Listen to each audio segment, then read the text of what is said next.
नमस्कार जोहार, मैं मानसी गुप्ता और आप देख रहे हैं न्यूज झारखंड। समय हो चला है देश दुनिया की बड़ी खबरों को जानने का, उनसे अपडेट होने का। तो चलिए जानते हैं आज की बड़ी खबरों को। बीएसएनएल ने बढ़ाई जियो की टेंशन, अब मात्र इतने रुपए में मिलेगा unlimited call, daily 2 GB data और फ्री ओटीटी एक्सेस। भारत संचार निगम लिमिटेड यानी बीएसएनएल ने तीर्थयात्रियों और बजट में रहने वाले मोबाइल यूजर्स के लिए एक शानदार और किफायती रिचार्ज प्लान पेश किया है। मात्र 249 रुपए की कीमत वाला ये प्लान खास उन ग्राहकों के लिए है जो दूसरे नेटवर्क से बीएसएनएल में पोर्ट हो रहे हैं। ये ऑफर फिलहाल बीएसएनएल राजस्थान की ओर से एक्स पहले ट्विटर पर आधिकारिक रूप से घोषित किया गया है। इस प्लान की वैधता 45 दिन की है, जिसमें यूजर्स को unlimited voice calling, national roaming, हर दिन 2 GB हाई स्पीड इंटरनेट और रोजाना 100 SMS की सुविधा मिलती है। यानी अगर आप यात्रा पर हैं या डेटा और कॉलिंग की चिंता से दूर रहना चाहते हैं तो प्लान आपके लिए परफेक्ट हो सकता है। इस शख्स ने एआई को चटाई धूल, वर्ल्ड चैंपियनशिप में ओपन एआई मॉडल को हराया। 10 घंटे तक चला था मुकाबला।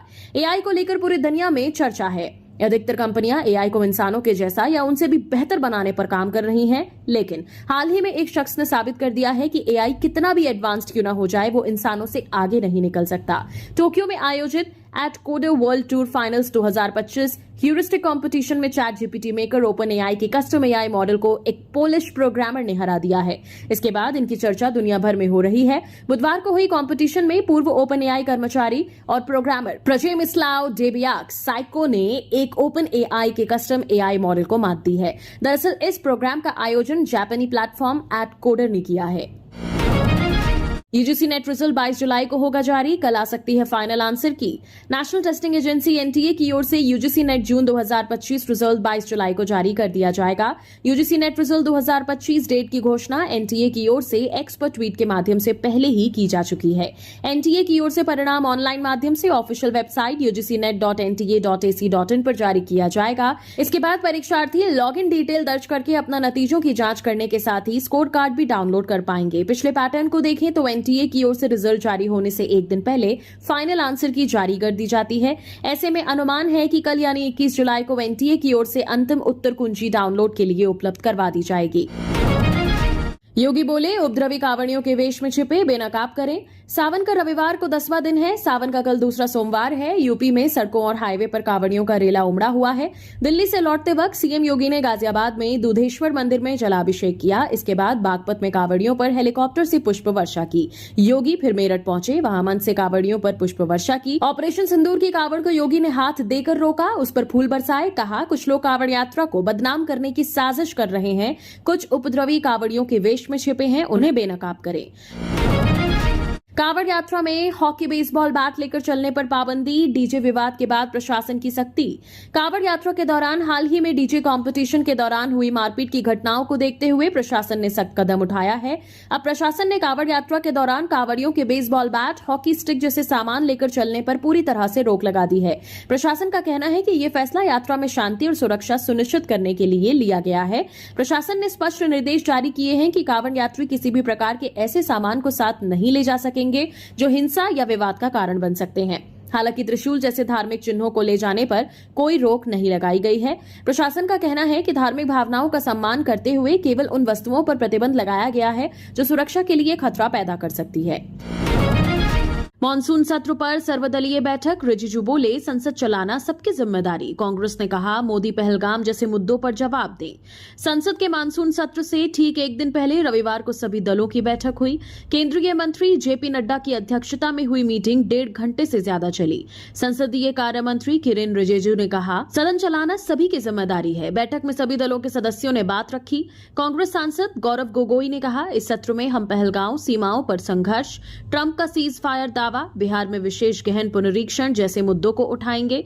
प्रधानमंत्री की नैतिक जिम्मेदारी है कि वे संसद के जरिए इन मुद्दों पर देश को जानकारी दें। सर्वदलीय बैठक में जेपी नड्डा, किरेन रिजिजू समेत कई वरिष्ठ मंत्री पहुंचे। इसके अलावा एनडीए और विपक्ष के विभिन्न दलों के नेता और उनके संसद में दलों के प्रमुख भी मौजूद रहे। विपक्ष कई अहम मुद्दों पर सरकार को घेरने की तैयारी में है। मॉनसून सत्र 21 जुलाई से शुरू होकर 21 अगस्त तक चलेगा। इस दौरान कई महत्वपूर्ण बिलों पर चर्चा और पास करने का काम किया जाएगा। सरकार चाहती है कि इस सत्र में बिना किसी रुकावट के जरूरी विधायी काम पूरे हों। राजस्थान के नागौर में सड़क पर मछलियां, अजमेर पूरा डूबा, पटना में गंगा का जलस्तर बढ़ा, 78 स्कूल बंद, कश्मीर मार्ग पर लैंडस्लाइड। राजस्थान में हो रही भारी बारिश आफत बन गई है। नागौर में तालाब भर गए हैं और पानी बाहर आ गया है। सड़क पर सैकड़ों मछलियां तैर रही हैं। वहीं पिछले 24 घंटों में बारिश के कारण अलग अलग हादसों में 7 लोगों की मौत हो गई। जोधपुर के 2 पुराने बांध भी टूट गए। अजमेर, पुष्कर, बूंदी, सवाई माधोपुर और पाली सहित कई शहरों में बाढ़ जैसे हालात हैं। अजमेर में पूरे मानसून सीजन में 458 मिलीमीटर बारिश होती है, लेकिन इस साल जुलाई में ही 609 मिलीमीटर बारिश हो चुकी है, यानी 19 दिन में पूरे सीजन से ज्यादा बरसात हो चुकी है। उधर बिहार की कई नदियों का जलस्तर बढ़ने लगा है। पटना में गंगा नदी उफान पर है। पटना डीएम ने जिले के 78 स्कूलों को 21 जुलाई तक बंद रखने का आदेश दिया है। वहीं जम्मू कश्मीर में लैंडस्लाइड के चलते कश्मीर जाने वाला मार्ग बंद हो गया है। मौसम विभाग ने कर्नाटक, बिहार, सिक्किम, बंगाल, केरल, तमिलनाडु, पुडुचेरी, उत्तर दक्षिण कर्नाटक और उत्तराखंड में कुमाऊं क्षेत्र के कुछ हिस्सों में रविवार को भारी बारिश का अलर्ट जारी किया है। वहीं हिमाचल में कुल 141 सड़कें अभी भी बंद हैं। महाराष्ट्र विधानसभा लॉबी में मारपीट मामला, रोहित पवार के खिलाफ एफआईआर दर्ज, पुलिस से बहस की थी। महाराष्ट्र विधानसभा लॉबी में मारपीट मामले में शरद गुट के विधायक रोहित पवार के खिलाफ एफआईआर दर्ज की गई है। दरअसल एनसीपी विधायक जितेंद्र आव्हाड के समर्थक नितिन देशमुख की गिरफ्तारी के खिलाफ रोहित पवार ने पुलिस स्टेशन में अधिकारियों से बहस की थी। उन पर सरकारी काम में बाधा पहुंचाने का आरोप है। गुप्तांग में मिर्ची डाली, थाने में उल्टा लेटाकर पीटा। छतरपुर में 4 युवकों की शिकायत पर 3 पुलिसकर्मी सस्पेंड, 10 घंटे तक किया था धरना। छतरपुर में 4 युवकों ने पुलिस पर थाने में मारपीट करने का आरोप लगाया है। युवकों का कहना है कि उनके कपड़े उतारकर उन्हें 4 दिन तक पीटा गया। इतना ही नहीं, गुप्तांग में मिर्च पाउडर डालने का भी आरोप पुलिस पर लगाया गया है। मामला बढ़ने के बाद मारपीट करने वाले तीनों पुलिसकर्मियों एएसआई शिवदयाल बाल्मीकि, राम जाट और अरविंद शर्मा को सस्पेंड कर लाइन अटैच किया गया है। मामला जिले के नौगांव थाना क्षेत्र का है। शनिवार शाम करीब 4 बजे पीड़ित और भीम आर्मी के कार्यकर्ता नारेबाजी करते हुए एसपी कार्यालय पहुंचे और कार्रवाई की मांग की। पीड़ित जिम्मेदारों पर कार्रवाई को लेकर धरने पर बैठ गए। रात 1:30 बजे समझाने के बाद माने। पुलिस 3 पीड़ितों को मेडिकल जांच के लिए अस्पताल लेकर गई। इधर देर रात कांग्रेस नेता प्रतिपक्ष उमंग सिंघार और पूर्व सीएम दिग्विजय सिंह ने पीड़ितों और पुलिस अधिकारियों से फोन पर बात की। महाराजपुर के पूर्व कांग्रेस विधायक नीरज दीक्षित भी मुलाकात करने पहुंचे। रविवार सुबह नौगांव एसडीपीओ अमित मेश्राम ने बताया कि हम लोगों ने रात में पीड़ित परिवार को सुरक्षित उनके घर छोड़ दिया था। रात में घायलों की एमएलसी भी जिला अस्पताल में कराई थी। लापता व्यक्ति की पुलिस तलाश कर रही है, जल्द ही उसका पता लगा लिया जाएगा। थरूर बोले, पहली वफादारी देश के लिए, पार्टी के लिए नहीं, दूसरे दलों के साथ मिलकर काम करना चाहिए। इसे गद्दारी समझ लिया जाता है। कांग्रेस नेता और तिरुवनंतपुरम से सांसद शशि थरूर ने कहा कि किसी भी नेता की पहली वफादारी देश के प्रति होनी चाहिए, पार्टी के प्रति नहीं। थरूर शनिवार को कोच्चि में शांति, सद्भाव और राष्ट्रीय विकास पर आयोजित एक कार्यक्रम में बोल रहे थे। थरूर ने कहा कि पार्टियां सिर्फ एक रास्ता है, देश को बेहतर बनाने का जरिया है। अगर देश ही नहीं बचेगा तो पार्टियों का क्या फायदा। इसलिए जब देश की सुरक्षा का सवाल हो तब सभी दलों को मिलकर काम करना चाहिए। थरूर ने हाल ही में प्रधानमंत्री नरेंद्र मोदी की विदेश नीति की तारीफ की थी और ऑपरेशन सिंदूर पर सरकार व सेना का समर्थन किया था। इसके बाद कांग्रेस पार्टी में उनके बयान को लेकर नाराजगी दिखी थी। पुरी केस, नाबालिग को दिल्ली एम्स एयरलिफ्ट किया जा रहा, 70% झुलसी, हालत गंभीर। 3 आरोपियों ने पेट्रोल डालकर आग लगा दी थी। ओडिशा के पुरी में शनिवार को जलाई गई 15 साल की नाबालिग 70% झुलसी है। अभी तक उसका भुवनेश्वर एम्स में इलाज चल रहा था। रविवार को उसे दिल्ली एम्स एयरलिफ्ट किया जा रहा है। भुवनेश्वर एम्स के एग्जीक्यूटिव डायरेक्टर आशुतोष बिस्वास ने कहा, नाबालिग के इलाज में डॉक्टरों की 14 सदस्यीय टीम जुटी है। उन्होंने कहा, नाबालिग आईसीयू में ऑक्सीजन सपोर्ट पर है लेकिन बात नहीं कर पा रही है। अगले 48 घंटे बहुत अहम है। पुलिस ने मजिस्ट्रेट की मौजूदगी में उसका बयान दर्ज किया है। दरअसल पुरी के बायाबर गांव में दोस्त के घर जा रही नाबालिग को बाइक सवार 3 युवकों ने रोका। उसे भार्गवी नदी के किनारे लेकर और पेट्रोल डालकर आग लगा दी थी। इसके बाद आरोपी मौके से भाग निकले। पूरी घटना पीड़ित के घर से 1.5 किलोमीटर की दूरी पर हुई। छात्रा को आग क्यों लगाई, अभी तक इसकी कोई वजह सामने नहीं आई है। आरोपियों की तलाश में ओडिशा पुलिस की 4 टीमें लगी हुई हैं। फ्लाइट पकड़ने की जल्दबाजी में पत्नी को भूले शिवराज सिंह, काफिले के साथ जूनागढ़ से राजकोट निकले। 1 किलोमीटर के बाद वापस लौटे, फिर साथ गए। केंद्रीय कृषि मंत्री शिवराज सिंह चौहान शनिवार को जूनागढ़ में एक दिलचस्प जल्दबाजी कर बैठे। वे पत्नी साधना सिंह को छोड़कर 22 गाड़ियों के काफिले के साथ जूनागढ़ से राजकोट की ओर रवाना हो गए। 1 किलोमीटर दूर पहुंचे ही थे कि ख्याल आया, पत्नी तो साथ में है ही नहीं। इसके बाद काफिला तुरंत यू टर्न लेकर मूंगफली शोध केंद्र लौटा, जहां साधना सिंह वेटिंग रूम में बैठी थी। दरअसल शिवराज पत्नी के साथ गुजरात के धार्मिक व सरकारी दौरे पर थे। सोमनाथ ज्योतिर्लिंग और गिर के सिंह दर्शन के बाद शनिवार को मूंगफली शोध केंद्र में किसानों व लखपति दीदी योजना से जुड़ी महिलाओं से संवाद कार्यक्रम था। उन्हें रात 8 बजे राजकोट से फ्लाइट पकड़नी थी और रास्ता खराब होने के कारण वे हड़बड़ी में थे। कार्यक्रम के मंच पर बार बार घड़ी देखते रहे। खुद माइक से कहा, राजकोट का रास्ता खराब है, अगली बार फुर्सत से आऊंगा। उन्होंने भाषण छोटा किया और तेजी से काफिले के साथ निकल गए।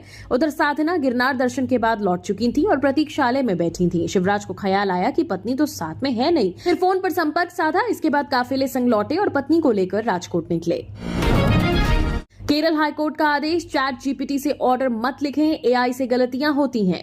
केरल हाईकोर्ट ने अदालतों को निर्देश दिया है कि ऑर्डर जारी करते समय चैट जीपीटी जैसे cloud based AI artificial intelligence का इस्तेमाल न करें, उसमें गलतियां हो सकती हैं। ये आदेश अदालतों के स्टाफ के लिए जारी किया गया है।